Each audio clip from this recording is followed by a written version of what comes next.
was one of these exciting days that I was talking about in the previous video. I left school early and with a group of friends took the train to a city couple hours away to visit a big evangelistic campaign happening there. I was starving and we stopped to grab a sandwich on the way.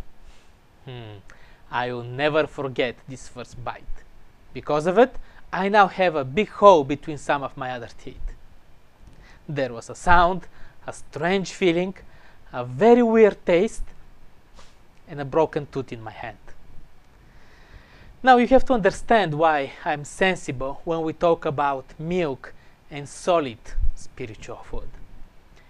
If you have read the Bible, you're probably familiar with this text where Paul, writing to the Corinthians, says, "I fed you with milk and not with solid food, for until now you were not able to receive it."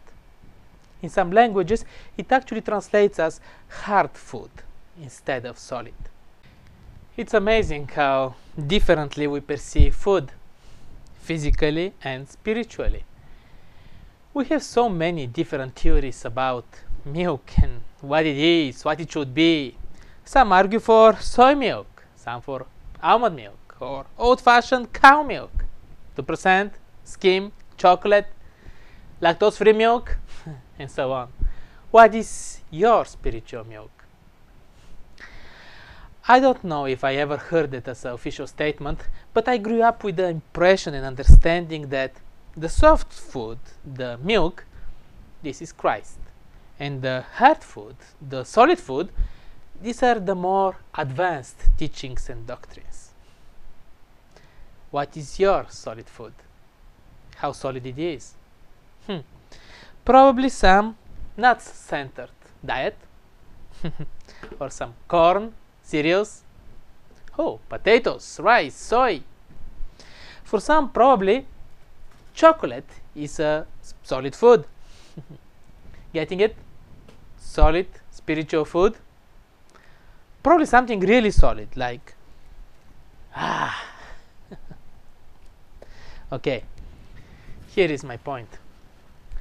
I broke a tooth while eating something that I really loved. I have friends and know many people that broke their teeth in the church experience. Some developed allergies, other food poisonings.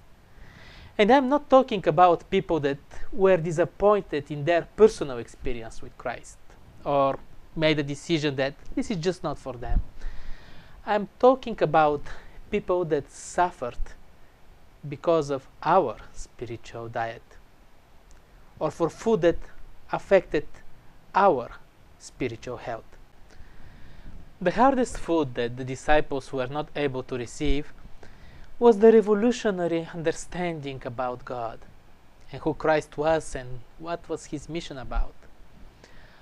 All the interesting and sophisticated messages in the Bible, all the doctrines, the prophecies, the entire Bible have the ultimate goal to bring us closer to God, to help us to trust him, to love him, so we can allow him to change us.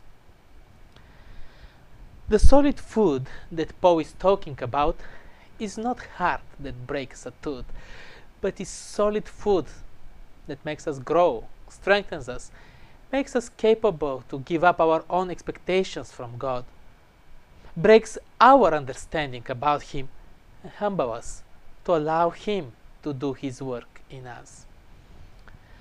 In the context that Paul is writing about the solid food, he refers to jealousy and quarreling as obstacles for it. The hardest and most difficult for us is to give up and to let God be God in our lives, to allow him to change our nature. Our spiritual nutritional needs are different. Let's just be careful to not break too many teeth so we can better enjoy the meal. Bon appétit!